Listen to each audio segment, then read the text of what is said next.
vamos terminar hoje com Atos dos Apóstolos, finalizar então a nossa maratona de 4 domingos. Se você nos visita hoje, nós estamos trabalhando Atos dos Apóstolos, esse é o 4º domingo e hoje encerramos essa série, né? Entendendo que o livro Atos dos Apóstolos é um livro fundamental para a nossa vida cristã. E eu tenho absoluta certeza que se você está desde a primeira mensagem, você assistiu, você veio aqui, participou, assistiu depois, você percebeu a importância desse livro para nós, né?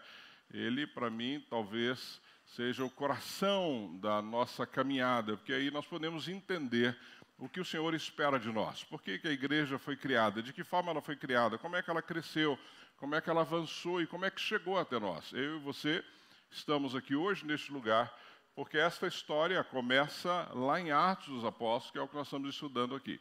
E hoje eu vou finalizar esta mensagem. Se você não assistiu às anteriores, está no YouTube da nossa igreja. Eu tenho o meu canal, Will de Rocha 1, você também pode assistir, está lá. Se você pedir para qualquer membro da igreja, ele vai te mandar o link com a mensagem, você pode assistir também. Eu te recomendo a fazer isso, não é? Te recomendo a fazer isso. Não vai dar tempo de fazer explanar as 3 mensagens anteriores por causa do tempo, então eu te recomendo fazer isso, tá bom?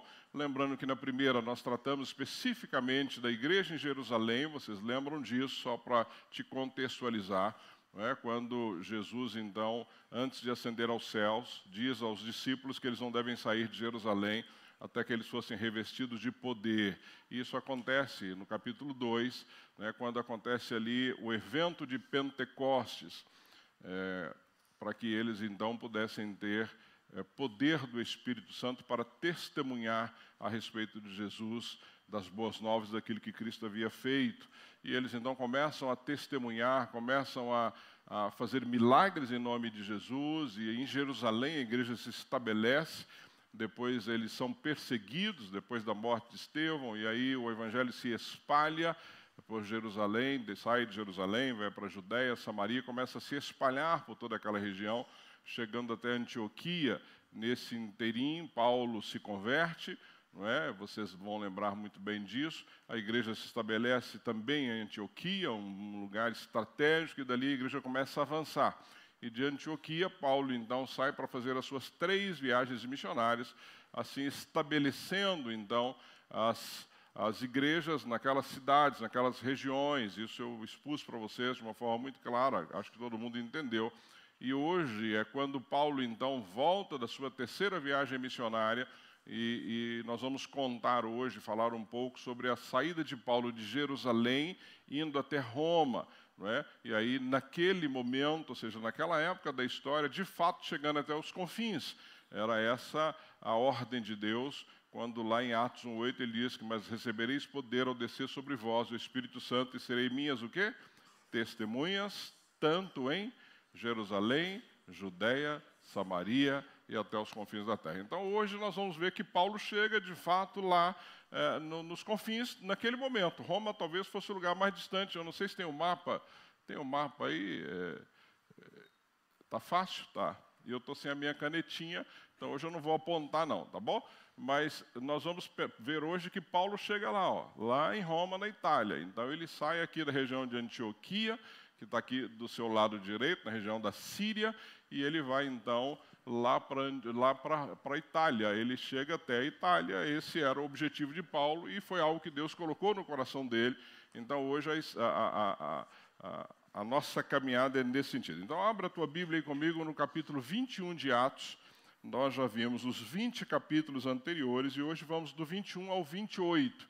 Então, se eu for aí um pouco acelerado, você acompanha na sua Bíblia. Você vai ver que aí no 21, Paulo está voltando, indo na direção de Jerusalém. Então, lembre-se que ele tinha terminado a sua viagem, ele está voltando para Jerusalém, lugar da sua origem ali, né? E você vai ver no 21:3, ele vai dizer que depois de avistarmos Chipre, ele passa pela ilha de Chipre, como vocês viram nas mensagens anteriores, passa ali ele. Depois de avistarmos Chipre, seguirmos rumo ao sul, navegamos para a Síria. Desembarcamos em Tiro, onde o nosso navio deveria deixar carga, encontrando os discípulos, no verso 4.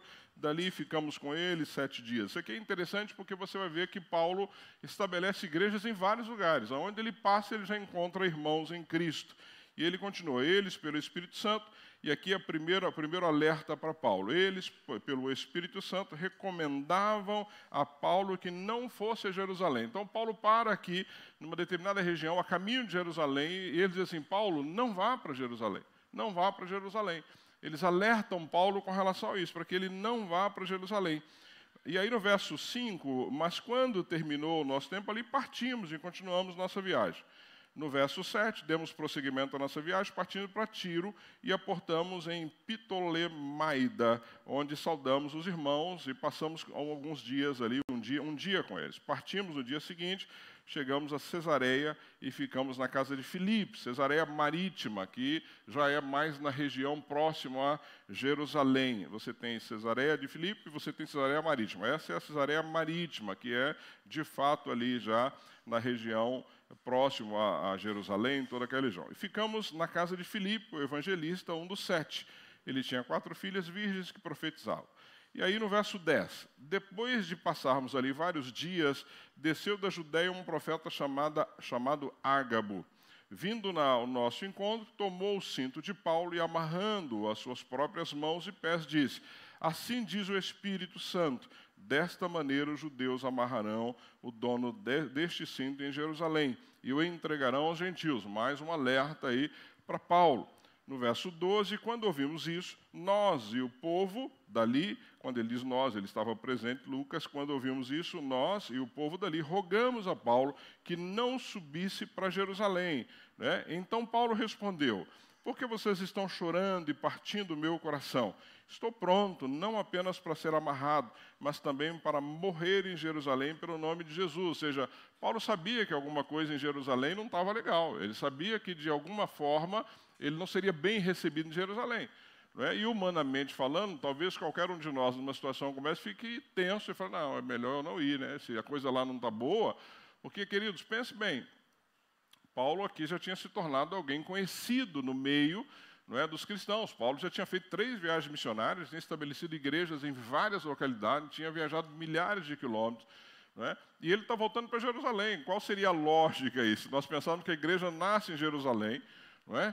Ele ser recebido de uma outra forma, ser recebido como alguém que, poxa vida, foi, estabeleceu, serviu ao Senhor, apanhou em nome de Jesus, não é? Foi dado como morto em alguns lugares, como vocês viram, mas Paulo está voltando para Jerusalém, e tudo indica em Jerusalém, um ambiente que não é favorável a Paulo. Não é? E aí, como não pudemos dissuadi-lo, desistimos, e dissemos, seja feita então a vontade do Senhor. Paulo então vai até Jerusalém. E aí você vai ver na sequência que ele chega a Jerusalém, no verso 17, quando chegamos a Jerusalém, os irmãos nos receberam com alegria. Então, aquele grupo de cristãos ali fizeram uma festa ao receber Paulo. No dia seguinte, Paulo foi conosco encontrar-se com Tiago, e todos os presbíteros estavam presentes. Paulo saudou e relatou minuciosamente o que Deus havia feito entre os gentios por meio do seu ministério. Contou toda a história. E aí no 20, veja como já começa aqui uma dificuldade interessante. Ouvindo isso, os judeus convertidos, os cristãos daquela época, os gentios convertidos, ouvindo isso, eles louvaram a Deus e disseram a Paulo, veja, irmão, quantos milhares de judeus creram, todos eles são zelosos da lei.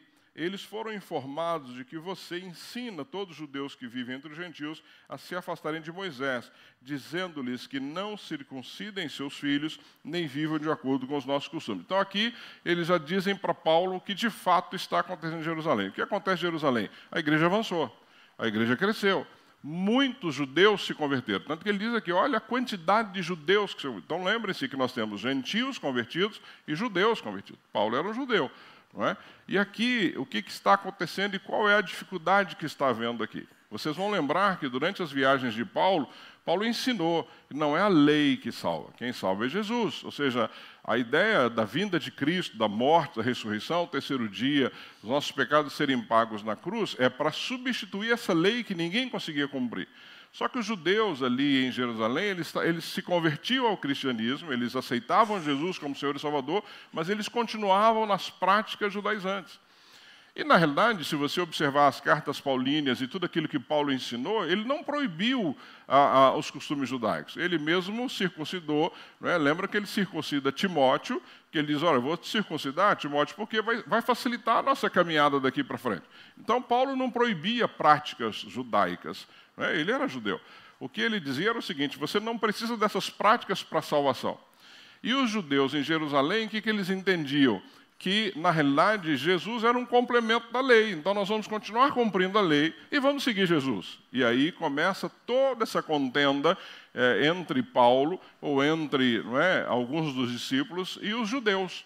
E vocês vão lembrar, nas cartas de Paulo, e mesmo aqui nas viagens, que Paulo era sempre perseguido por judeus. Alguns judeus que vinham, zelosos da lei, que perseguiam Paulo, e vocês vão ver isso aqui de uma forma muito explícita hoje.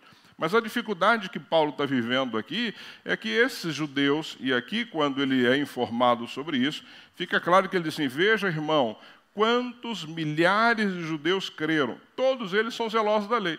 O que é zeloso da lei? Cumpriam a lei, eles continuavam cumprindo a lei, eles continuavam com todos aqueles ritos judaicos, porque eles eram zelosos da lei. Né? E aí vem essa discussão. Ah, mas eles foram informados que você está dizendo que nós não precisamos mais viver de acordo com a lei. Paulo não ensinou isso. Paulo disse que a lei não salva.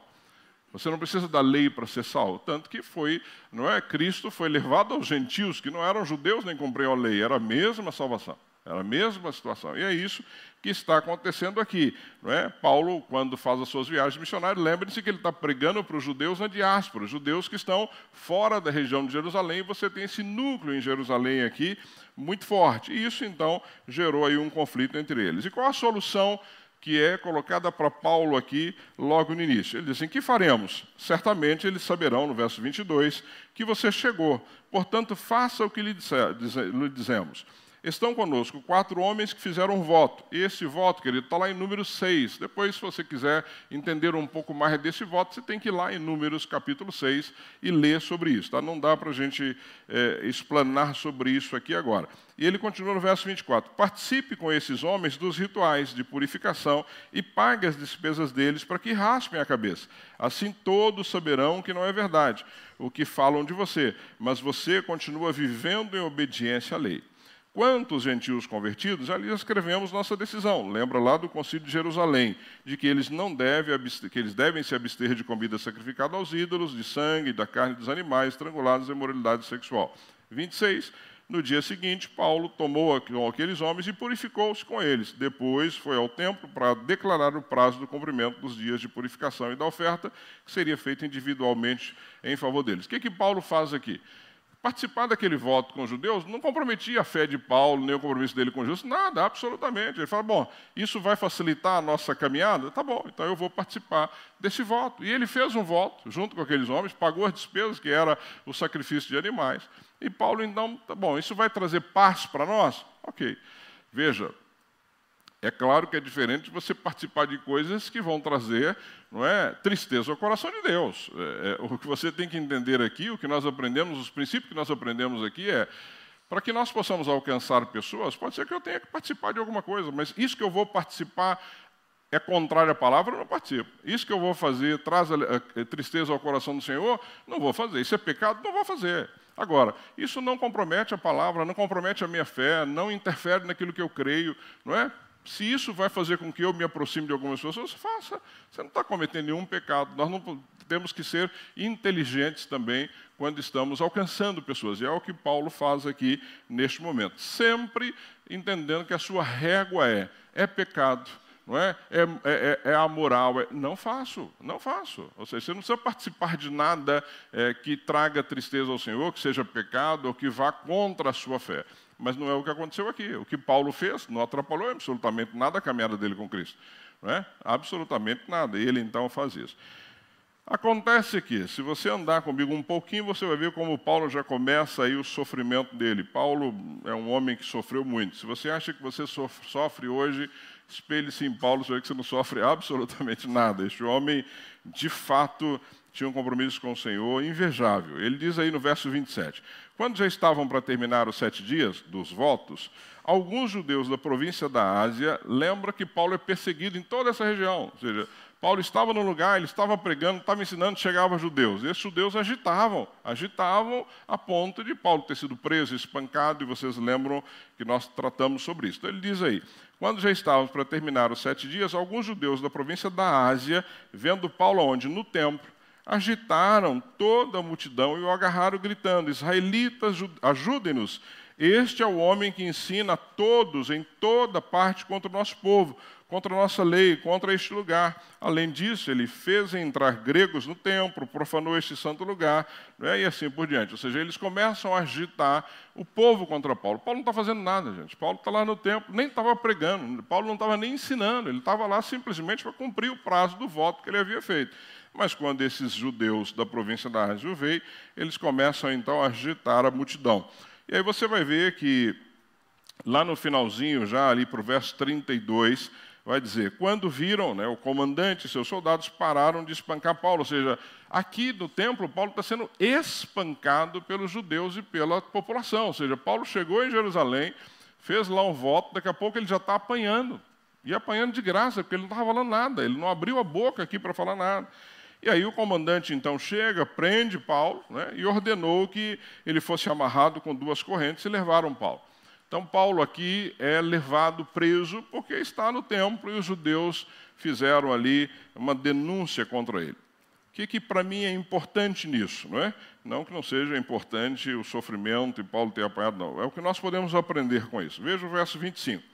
Quando chegou, no 35, desculpa, quando chegou às escadas, a violência do povo era tão grande que ele precisou ser carregado pelo soldado. Ele estava apanhando tanto, o povo estava em cima dele de uma forma tão assim, forte que precisou ser carregado pelos soldados. A multidão que o seguia continuava gritando, acaba com ele. Eles queriam destruir Paulo ali.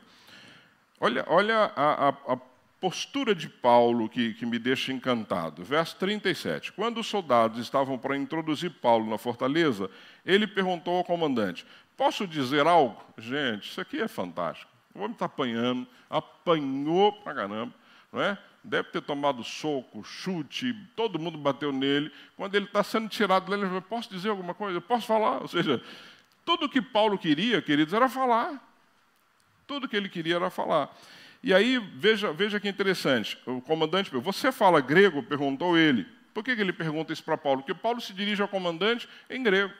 Por que Paulo falava grego? A cidade de Tarso, de onde Paulo cresceu, nasceu e se formou, era uma cidade helenista, ou seja, era uma cidade de fala grega, de uma cultura grega. Então, Paulo tinha um conhecimento muito grande da cultura grega e falava fluentemente o grego. Então, isso já, para o comandante ali, é uma surpresa para ele, né? E ele diz assim, não é você o egípcio que iniciou uma revolta e há algum tempo levou 4.000 assassinos para o deserto? Não, não era ele, não é? Era, na realidade, ele está confundindo Paulo com alguém, mas Paulo falava grego. Tanto que as cartas de Paulo elas são escritas no grego koiné, que é um grego mais usual, mais popular naquela época. E aí vira para 39, o versículo 39, para você entender o que Paulo está fazendo. Paulo respondeu, sou judeu, cidadão de Tarso, cidade importante da Cilícia, permita-me falar ao povo. Tendo recebido permissão do comandante, Paulo levantou-se na escadaria, fez um sinal à multidão. Quando todos fizeram um silêncio, dirigiu-se a ele em aramaico. Aramaico era a língua dos judeus. Olha que homem culto. Ele fala com o comandante em grego, deixa o comandante boquiaberto, o comandante deixa ele falar, ele vira para o povo e fala na língua deles, fala em aramaico. E aqui, quando ele fala em aramaico, você vai ver que ele aí no verso 1 do capítulo 22, irmãos e pais, ouçam agora a minha defesa. E olha o que diz no verso 2, quando ouviram o que lhes falava, em aramaico ficaram em absoluto silêncio. Eu não falo línguas, nenhuma outra língua que não seja o português. Falo um espanhol mais para portunhol. Mas eu tenho uma coisa que me ajuda muito, que é a voz. E quando eu falo, as pessoas param. É esse tempo que você precisa para ganhar o público. Aqui vocês já se acostumaram, mas eu vou em algum lugar que eu vou falar, é muito bom. Eu acho que é o que Paulo teve. Quando ele falou em aramaico, todo mundo silêncio, e ele aproveitou e já entrou falando o que ele queria. E você vai ver aqui, eu não vou ler contigo, mas o discurso de Paulo, qual é o discurso de Paulo que vocês cansaram de ouvir durante toda essa minha exposição? É contar a história da igreja, é contar a história dele, é contar quem ele era, o que Deus fez, como foi transformada a sua vida, e Paulo vai narrando isso no capítulo 22 de uma forma linda, linda, linda, linda. Até que, quando chega lá no verso 21 do capítulo 22, vocês vão ver que Paulo diz assim, verso 21 do capítulo 22. Então o Senhor me disse, vá, eu enviarei para longe, para quem? Aí complicou a vida de Paulo. Até aí o discurso estava bacana, até aí estava todo mundo ali, né, curtindo o aramaico de Paulo, todo mundo, porque era uma história que eles também ouviam sem nenhum problema. Até que Paulo diz a eles que ele foi enviado aos gentios. E os judeus consideravam os gentios como uma subclasse, como alguém que não merecia absolutamente nada, né? Não merecia absolutamente nada. Ou seja, quando Paulo então diz isso, olha o 22, a multidão ouvia Paulo até que ele disse isso. Então todos levantaram a voz e gritaram, tira esse homem da face da terra, ele não merece morrer. Simplesmente porque ele disse que estava pregando as boas novas aos gentios. Lembra? Gentios, samaritanos e toda aquela divisão que nós tínhamos ali naquela época. Então, eles gritando, tiraram suas capas, lançaram poeira para o ar. 24, o comandante ordenou que Paulo fosse levado para a fortaleza. Tira Paulo dali e leva Paulo para a fortaleza, que era o único lugar que eles podiam proteger Paulo. E aí, no 25, enquanto o amarravam a fim de açoitá-lo, não é? Então, Paulo, de novo, aqui é preso, já estava preso, mas agora eles estão amarrando Paulo para açoitá-lo, para bater nele, porque era uma forma que eles tinham de obter confissão da pessoa, era açoitando. E aí, quando no verso 25, enquanto amarravam a fim de açoitá-lo, Paulo disse ao centurião que ali estava, você tem direito de açoitar um cidadão romano sem que ele tenha sido condenado aqui? Paulo, então, faz jus da sua cidadania, que era desconhecida daquelas pessoas naquele momento. Olha o que diz aí no verso 26. Ao ouvir isso, o centurião foi prevenir o comandante. Que vais fazer? Este homem é um cidadão romano. O comandante dirigiu-se a Paulo e perguntou, diga-me, você é cidadão romano? Ele respondeu, sim, sou. Então, no 28, o comandante disse, eu precisei pagar um elevado preço por minha cidadania. Respondeu Paulo, eu não, eu tenho direito por nascimento. Os que o interrogaram retiraram-se imediatamente. O próprio comandante ficou alarmado ao saber que havia prendido o cidadão romano. A lei romana exigia que qualquer punição para um romano só depois de um julgamento. Por isso que Paulo, aqui muito inteligente, sabedor da lei, conhecedor da lei, sendo cidadão romano por nascimento, tudo indica que seu pai era romano e a sua mãe era judia, por isso que ele era judeu e romano. Por isso que você tem Paulo, um nome romano, e Saulo, um nome judeu. Essa é a diferença do nome. E você vai ver que Paulo, inicialmente ele é chamado de Saulo, Saulo, que é o seu nome judeu. Paulo é enviado para quem? Para os gentios. Qual é o nome mais fácil dos gentios entender? Paulo, e não Saulo. Por isso que ele passa a se chamar Paulo, e não mais Saulo. Então, a gente fala, mas ele era Saulo, virou Paulo. Não, ele continua sendo Saulo e Paulo. Depende de onde ele ia. Se ele estivesse entre os judeus, era Saulo. Se ele estivesse entre os gentios, era Paulo. Era só essa a diferença do nome dele. Isso era muito comum naquela época. Mas aqui é interessante porque Paulo faz jus da sua cidadania. E este homem aqui diz para ele assim, olha, mas eu precisei investir um bom dinheiro, porque você tinha duas formas de ser um cidadão romano. Ou nascia cidadão romano, ou você comprava a sua cidadania romana. E naquela época, queridos, era algo que todo mundo queria. Talvez hoje seja essa febre que nós temos no mundo das pessoas quererem ser cidadão americano. É um negócio absurdo isso. Todo mundo quer ser cidadão americano. Talvez na época era parecido com isso aqui. Não, eu sou cidadão romano. E aí Paulo, então, faz jus à sua cidadania, e aí eles param daquele momento porque eles não querem mais se complicar. Porque este homem sabia que se ele aplicasse uma punição em Paulo, ele perderia, ele poderia ser preso, morto, inclusive. Então, ele não faz absolutamente nada, Paulo deixa de ser açoitado aí. E aí, você vai observar no verso 30, que diz assim, no dia seguinte, visto que o comandante queria descobrir exatamente o que Paulo estava sendo acusado pelos judeus, libertou. Libertou porque era um cidadão romano, ele não podia mantê-lo preso. E ordenou que se reunisse os chefes dos sacerdotes e todo o sinédrio. Então, trazendo Paulo, apresentou a eles. Queridos, o sinédrio era composto por 70 homens. 70 judeus sábios. 70 judeus que eram os caras que comandavam ali toda aquela região. Olha a oportunidade que Paulo, então, tem neste momento. Ele vai falar para o sinédrio. Paulo não tinha falado em sinédrio nenhum. Quem falou para o sinédrio, vocês vão lembrar que Pedro fala ao sinédrio. Naquele momento que ele, lá que nós vimos no início do livro de Atos, que ele vai até o templo, aquele homem está pedindo ali esmola, um coxo, ele então, em nome de Jesus, não é, o cura, ele entra, lembra disso? Vocês vão lembrar dessa história, porque eu contei ela para você aqui. E ali Pedro fala para o sinédrio, mas Paulo não tinha falado para o sinédrio ainda. E aqui é a oportunidade que Paulo tem. Veja no verso 23, não é? Quando ele está ali de frente ao sinédrio. Paulo, fixando os olhos no sinédrio, disse, meus irmãos, tenho cumprido o meu dever para com Deus com toda boa consciência até o dia de hoje. E Paulo, então, começa a falar para o sinédrio, começa a falar para aqueles homens, contando de novo a sua história.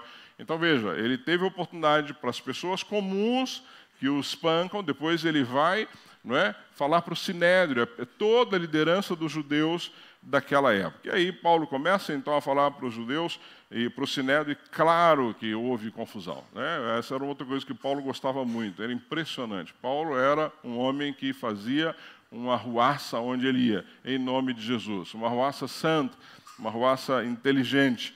E aí você vai ver no verso 9, houve grande alvoroço, alguns dos mestres da lei que eram fariseus levantaram, começaram a discutir intensamente, dizendo, não encontramos nada de errado com este homem, e aí toda aquela situação, e você vai ver no finalzinho aí, não é, que ele diz assim do verso 10, então ordenou que as tropas cessem, né? Então ordenou que as tropas descessem e o retirasse à força do meio deles, levando para a fortaleza, porque ele está apanhando de novo aqui, ele já está no meio da confusão de novo. E aqui tem algo crucial para entendermos nessa caminhada final de Paulo aqui. No verso 11, Paulo está lá, né, deve estar em algum lugar recolhido, e diz assim no verso 11, na noite seguinte o Senhor, pondo-se ao lado dele, Deus colocou-se ao lado de Paulo, e ele diz para ele assim, olha, diz para ele, coragem, né? É interessante isso aqui, coragem. Deus falou, tenha coragem, Paulo. Talvez ali ele estivesse, não é, dando uma fraquejada, mas Deus disse, coragem.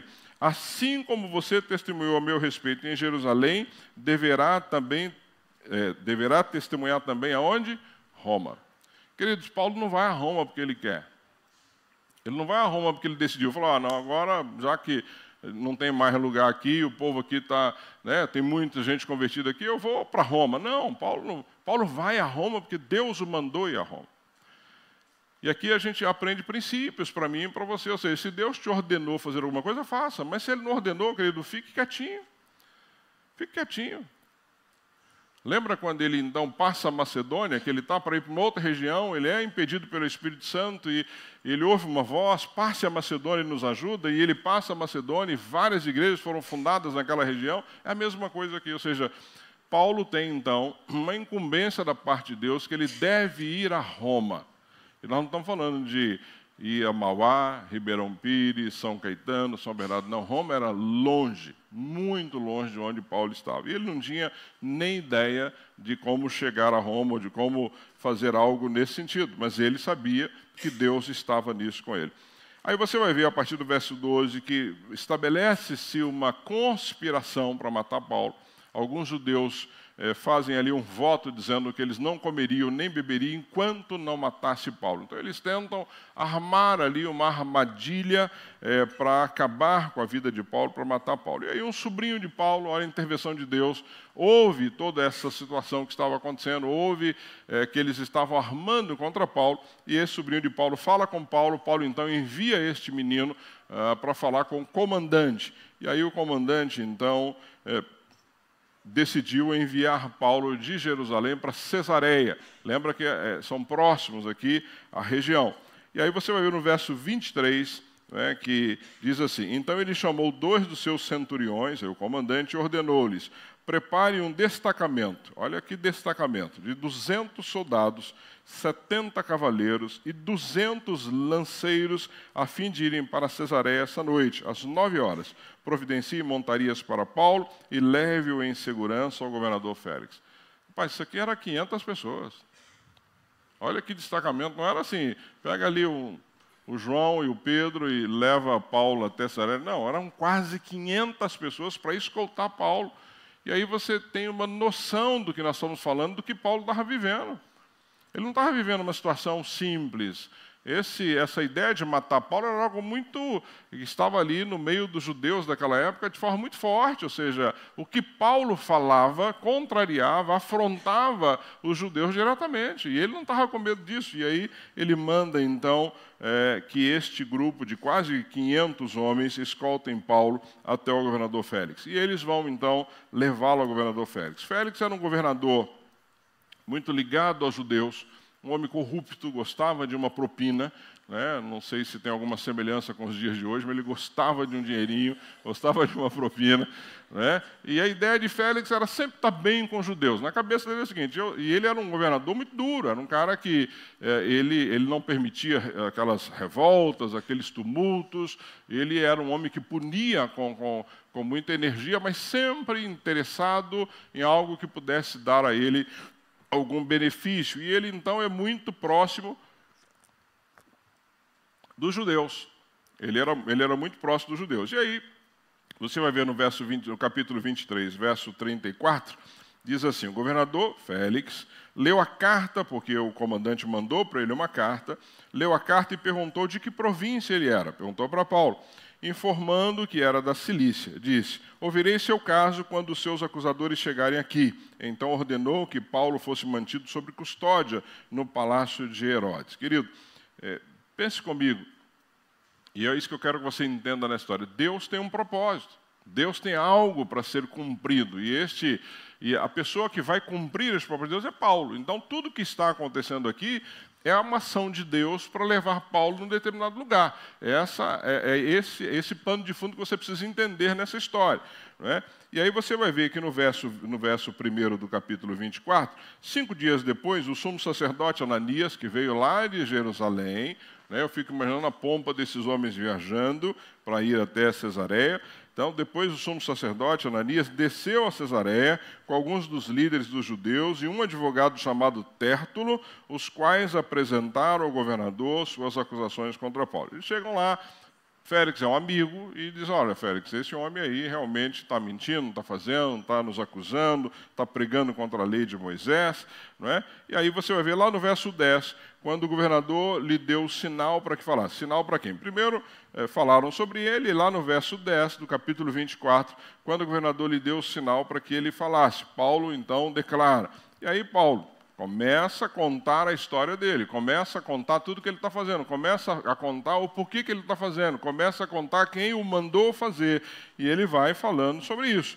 Aí você vai ver que lá no verso 22, então Félix, que tinha bom conhecimento do caminho, tinha bom conhecimento dos cristãos, adiou a causa e disse: quando chegar o comandante Lísias, decidirei o caso de vocês. E ordenou ao centurião que mantivesse Paulo sob custódia, mas que lhe desse certa liberdade e permitisse que os seus amigos o servissem. E aqui tem uma coisa interessante, porque este homem, Félix, ele tem uma oportunidade ímpar da parte de Deus e não aproveitou. Olha o que acontece no verso 24. Vários dias depois, Félix veio com Drúzila, sua mulher, que era judia. Então, Félix era um cara casado com uma judia. Sua mulher, que era judia, mandou chamar Paulo e ouviu falar sobre a fé em Cristo, Jesus. Quando Paulo se pôs a discorrer acerca da justiça, do domínio próprio e do juízo vindouro, Félix teve medo e disse: basta por enquanto, pode sair. Quando achar conveniente, mandarei chamá-lo de novo. Ao mesmo tempo, esperava que Paulo lhe oferecesse o quê? Algum dinheiro, pelo que ele mandava, por isso que ele mandava buscar frequentemente conversar com ele. E aqui, Paulo devia dar uma de bobinho, né, a princípio. Ele está querendo dinheiro, mas vou dar a ele o que eu tenho. O que eu tenho? Jesus Cristo. É isso que eu tenho. Não tem dinheiro. Olha Deus dando oportunidade para o Félix, mas o homem só pensava na grana. Passado 2 anos, Paulo fica aqui em Cesareia 2 anos, não é 1 mês, 2 meses. Paulo fica 2 anos em Cesareia. Félix mantém Paulo preso durante 2 anos para agradar os judeus, porque o negócio dele era manter ali com os judeus. Passados 2 anos, Félix foi sucedido por Pórcio Festo. Todavia, porque desejava manter a simpatia aos judeus, Félix deixou Paulo na prisão. Aqui vai acontecer um segundo julgamento. Paulo, então, que é uma das coisas que me encanta em Paulo, é que Paulo não está preocupado mais com a sua vida, ele não está preocupado com o tempo. Paulo está preocupado com as oportunidades que Deus está criando para ele. 3 dias depois de chegar à província, Festo subiu da Cesareia para Jerusalém, onde os chefes dos sacerdotes, os judeus mais importantes, compareceram diante dele, apresentando acusações contra Paulo. E aí falaram com Festo sobre tudo aquilo que estava acontecendo. Festo, então, decide chamá-los até Cesareia para que houvesse, então, um novo julgamento ali naquele momento. E aí você vai ver, lá no verso 8, quando Paulo fez a sua defesa, ele diz assim, nada de errado contra eles, judeus. Volta só um pouquinho, né, para você entender. No verso 6, tendo passado com eles 8 dias, de 8 a 10 dias, desceu para Cesareia. E no dia seguinte convocou o tribunal e ordenou que Paulo fosse trazido perante ele. Quando Paulo apareceu, os judeus que tinham chegado a Jerusalém se aglomeraram ao seu redor, fazendo contra ele muitas graves acusações que não podiam provar. Então Paulo fez sua defesa. Nada fiz de errado contra a lei dos judeus, contra o templo, contra César. Olha só, aí Festo, querendo prestar um favor aos judeus, perguntou a Paulo, você está disposto a ir a Jerusalém e ali ser julgado diante de mim acerca das acusações? Paulo sabia que se fosse a Jerusalém, não chegaria a Jerusalém. Isso ele já sabia de fato.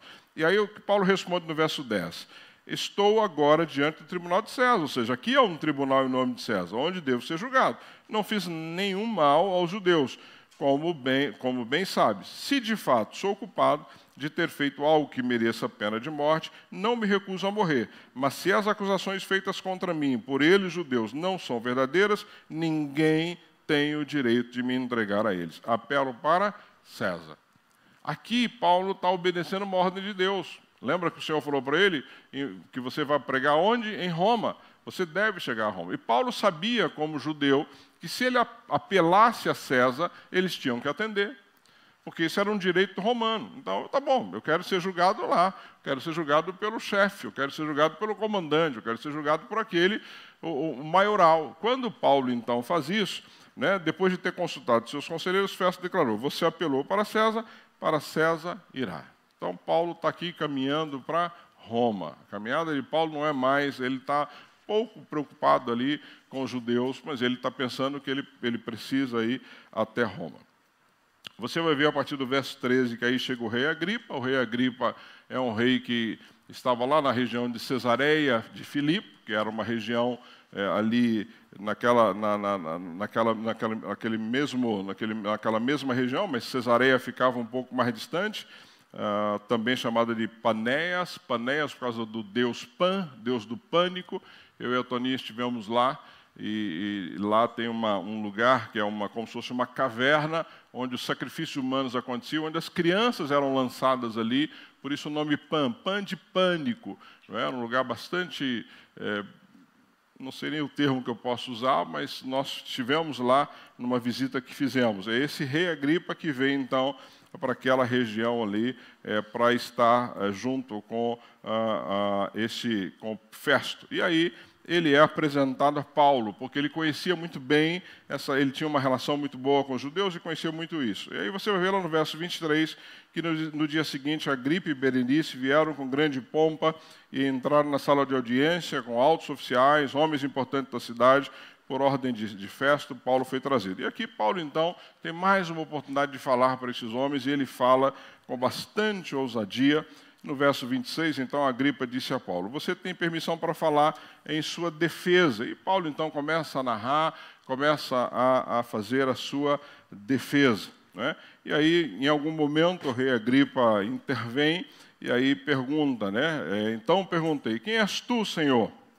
Respondeu o Senhor, sou Jesus, a quem você está perseguindo. Agora levante-se, fique em pé, e eu lhe apareci para constituí-lo servo e testemunha de que você viu a meu respeito, que lhe mostrarei. Então ele continua. Aqui Paulo está dizendo quando Jesus aparece para ele, o que Jesus fala, por que Jesus o manda e o que Jesus o manda fazer. Então ele diz: respondeu o Senhor, lá no verso 15 ainda, sou Jesus, a quem você está perseguindo. Agora levante-se, fique em pé, e eu lhe apareci para constituí-lo servo e testemunha, não é, do que você viu a meu respeito e do que lhe mostrarei. Aqui Paulo estava falando para o rei Agripa, quando ele de fato é chamado pelo Senhor Jesus, para que ele pudesse pregar o Evangelho, para que ele então tivesse uma outra caminhada, uma outra postura. E ele diz no verso 27, eu o livrarei do seu próprio povo, não é? E dos gentios. Paulo sabia desde antemão que o Senhor o livraria. Veja, o Senhor não o livraria de apanhar, o Senhor não o livraria de ser chicoteado, o Senhor não o livraria de algumas coisas. E às vezes nós confundimos o livramento de Deus. O livramento de Deus não quer dizer nos livrar de doenças, muitas vezes. Não é? Nós somos homens e mulheres que ficam enfermos. O Senhor não prometeu isso. Ele prometeu te livrar para que você pudesse dar sequência, para que você pudesse proclamar, então, as boas novas. E ele diz no 18, para abrir-lhe os olhos e convertê-los das trevas para a luz e do poder de Satanás para Deus, a fim de que recebam o perdão dos pecados e herança entre os que são santificados pela fé em mim. Ou seja, Paulo tinha uma missão a cumprir. Essa missão que Paulo tinha a cumprir era abrir os olhos dos gentios e dos judeus, era levar esses homens a Cristo. Então, Paulo não estava preocupado se ele ia sofrer, se ele ia ter onde dormir, se ele ia ser perseguido. Ele tinha uma meta a cumprir, algo que Deus tinha colocado no coração dele. E ele, então, continua com esse discurso, contando isso para o rei Agripa, falando sobre isso com autoridade, sobre o rei Agripa. Aí, lá no verso 25, né, quando Paulo é questionado, respondeu Paulo, não estou louco, porque Festo diz, você é louco. Louco aqui significa alguém que não está de acordo com as suas razões, não sabe o que está falando. E Paulo responde para ele, olha, eu não sou louco, excelentíssimo Festo. Interessante que Paulo aqui, ele fala para Festo, quando ele o chama de excelentíssimo, ele está mostrando respeito a Festo, mesmo não concordando com aquele homem, porque ele era alguém importante. Paulo diz assim, olha, o senhor é uma autoridade, e assim eu respeito, é o que Paulo está dizendo para ele. Não sou louco, excelentíssimo Festo. O que estou dizendo é verdadeiro e de bom senso. O rei está familiarizado com essas coisas. Está falando do rei, não é, que estava ali já sabendo de tudo o que estava acontecendo. Estou certo de que nada disso escapou, não é, do seu conhecimento, pois nada se passou neste lugar, pois nada se passou num lugar qualquer. Rei Agripa, crês nos profetas? Eu sei que sim. E aqui Paulo faz ele vai direto ao rei Agripa. Ele diz, rei Agripa, o senhor crê nos profetas? Lembra que a esposa dele era judia, não é? Então Agripa disse a Paulo, você acha que em tão pouco tempo pode convencer-me a tornar-me um cristão? É o que ele está dizendo. Você acha que você pode, só num discurso que nós estamos tendo aqui, eu me tornar um cristão? E olha que resposta linda de Paulo. Paulo respondeu, em pouco ou em muito tempo, peço a Deus que não apenas tu, mas todos que hoje me ouvem se tornem como eu, porém sem estas algemas. O rei se levantou, e com ele o governador e Berenice, como também os que estavam sentados com eles. Saindo do salão, comentavam entre si, este homem não fez nada que mereça morte ou prisão. E Agripa disse a Festo, ele poderia ser posto em liberdade se não tivesse apelado para César. Aqui Paulo, então, está, de fato, cumprindo aquilo para o qual ele tinha convicção que Deus o havia chamado. Querido, Deus tem algo para a tua vida, e você precisa entender isso. Deus tem propósito a cumprir na tua vida, então você não pode permitir que alguns contratempos que acontecem na tua vida tirem o foco daquilo que Deus te chamou. Desde o início dessa exposição, nós estamos falando que Deus nos chamou para sermos testemunhas. A tua função, a tua razão de viver, a tua caminhada tem que ser, eu sou uma testemunha de Cristo Jesus. Aonde Ele me colocar. Se você é um advogado, você é uma testemunha de Cristo Jesus lá no meio do mundo jurídico. Se você é um professor, você é uma testemunha de Jesus nas escolas onde você está trabalhando. Ou seja, não importa o que você faça, primeiro você é um discípulo de Jesus e deve testemunhar dele. Ou seja, o teu emprego, as suas atividades, tudo aquilo que você faz tem relação direta com o propósito que Deus tem na sua vida para que o nome dele seja pregado, para que pessoas os conheçam. Se você conviver com pessoas durante uma vida inteira e essas pessoas forem para o inferno, você perdeu a oportunidade. Paulo não perdeu a oportunidade com Félix. Quando Félix o chamava querendo dinheiro, Paulo dava a ele Jesus Cristo. Então, nós precisamos entender que há uma oportunidade que Deus nos dá para que nós possamos, então, cumprir a sua palavra. Aí, no 27, né, então, ficou decidido que Paulo iria a Roma, era o intuito final dele, ir a Roma, aquilo que Deus tinha colocado no coração dele, e aí você vai ver que durante todo o 27, esta viagem de Paulo de navio, toda aquela dificuldade, o navio está prestes a afundar, eles querem matar os prisioneiros, ali Paulo intervém, Paulo avisa ao comandante o que ele deveria fazer e não fazer, o comandante não dá muita bola para Paulo, e aí eles continuam a viagem, ao naufrágio, depois você pode ler com mais calma, ao naufrágio durante essa viagem, e eles vão então parar numa ilha, que é o ponto que eu quero pensar com vocês aí, então, quando Paulo chega na ilha de Malta, lá no capítulo 28, depois de toda essa viagem, uma viagem muito difícil que Paulo tem aí como prisioneiro no navio, não era um convidado, ele era um prisioneiro. Lá no capítulo 28, então, ele chega até a ilha de Malta, próximo, então, a Roma. Aí diz aí no 28, uma vez em terra, descobrimos que a ilha chamava-se Malta. Os habitantes da ilha mostraram extraordinária bondade para conosco. A ação de Deus aqui, o cuidado de Deus com esses homens quando chegam à ilha de Malta. Fizeram uma fogueira, receberam bem a todos nós, pois estava chovendo e fazia frio. Paulo ajuntou um monte de gravetos, quando os colocava no fogo, uma víbora, fugindo do calor, prendeu-se em sua mão. Prendeu significa mordeu a mão de Paulo. Quando os habitantes da ilha viram a cobra agarrada na mão de Paulo, disse uns aos outros, certamente este homem é um assassino, pois tendo escapado do mar, a justiça não lhe permite viver. Eles estavam dizendo que Paulo ia morrer com aquela víbora. Mas Paulo, sacudindo a cobra no fogo, não sofreu mal nenhum. Eles, porém, esperavam que ele começasse a inchar ou que caísse morto de repente, mas tendo esperado muito tempo, né, e vendo que nada de estranho lhe sucedia, mudaram de ideia e passaram a dizer que ele era um Deus. Né? Ali eles viram o poder de Deus sobre Paulo, mas confundiam achando que ele era um Deus. Próximo dali havia uma propriedade pertencendo a Públio, o homem principal da ilha. Ele nos convidou a ficar em sua casa e por 3 dias bondosamente nos recebeu e nos hospedou. Olha que interessante a ação de Deus aqui. Seu pai estava doente, acamado, sofrendo de febre e disenteria. Paulo entrou para vê-lo e, depois de orar, impôs-lhes as mãos e o curou. Tendo acontecido isso, os outros doentes da ilha vieram e foram curados. Eles nos prestaram muitas honras e, quando estávamos para embarcar, forneceram-nos os suprimentos de que necessitavam. Ou seja, Paulo ali curou pessoas, com certeza essa ilha de Malta foi transformada, pessoas se converteram, o nome de Jesus foi pregado ali naquele momento. Saem da ilha de Malta, vão então na direção de Roma, que era o objetivo final de Paulo. Passado 3 meses, embarcaram no navio que tinha passado ali e tal, lá já no verso 13, que para nós é mais importante, dali partimos e chegamos a Régio.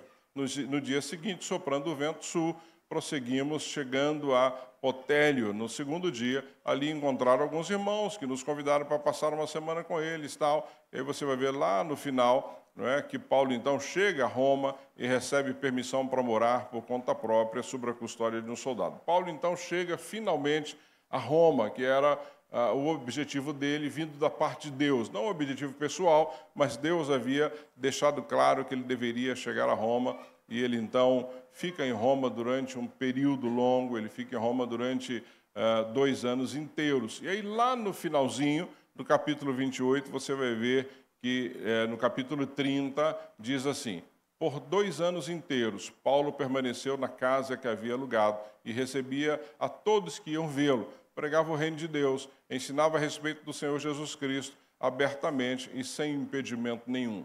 E assim termina o livro de Atos. É interessante porque você fala assim, poxa vida, mas termina de uma forma abrupta, termina de uma forma seca, porque o que você, se isso aqui fosse um enredo de filme, você imaginava aguardar Paulo perante o imperador. Ele falou, não, Paulo vai falar lá para César, para o imperador romano, e a coisa vai... Não, o livro de Atos termina simplesmente do jeito que você está vendo aqui.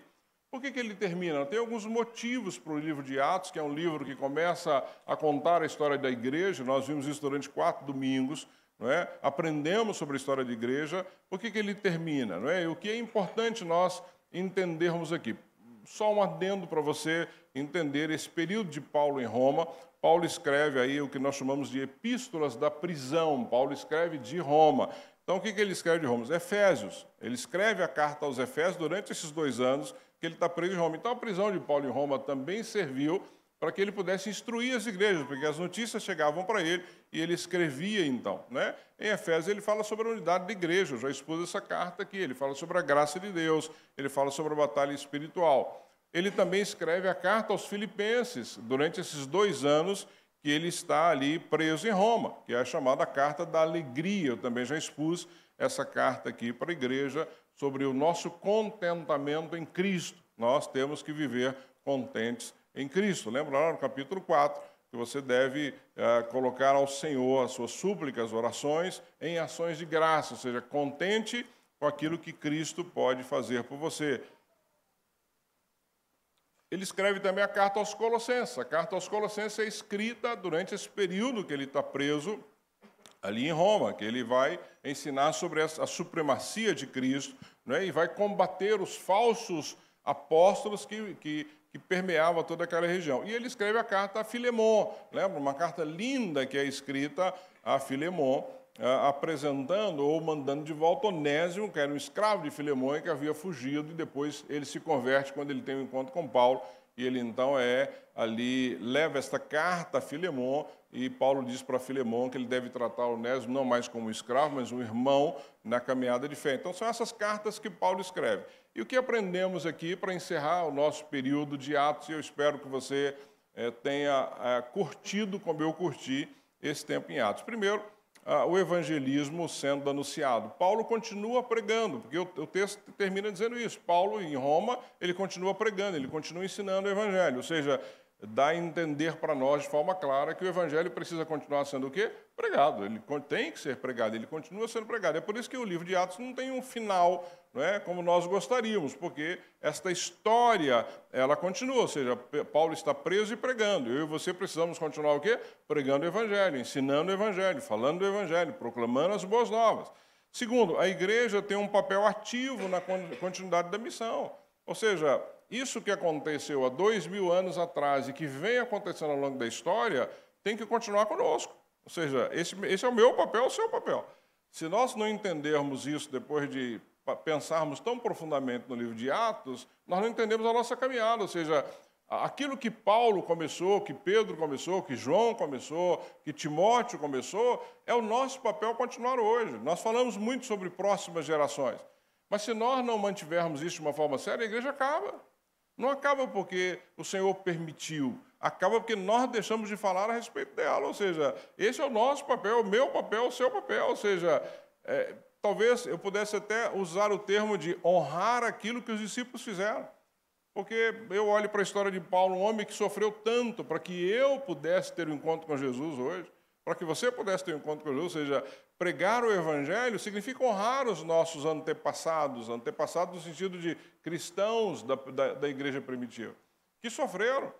Se você olhar como esses homens morreram, ninguém morreu, a não ser João, que foi lá para a ilha de Patmos, mas todos eles morreram, cerrado ao meio, crucificado de ponta cabeça, né? A morte desses homens foi terrível. Então, a igreja tem um papel ativo na continuidade da missão, ou seja, eu e você, queridos, Comunidade Batista Bethesda, nós temos um papel ativo nisso. E eu tenho falado isso aqui inúmeras vezes. Não seja tímido, abra sua boca, pregue a palavra. De novo, não é pregar para enchermos essa igreja, é pregar para que pessoas se convertam.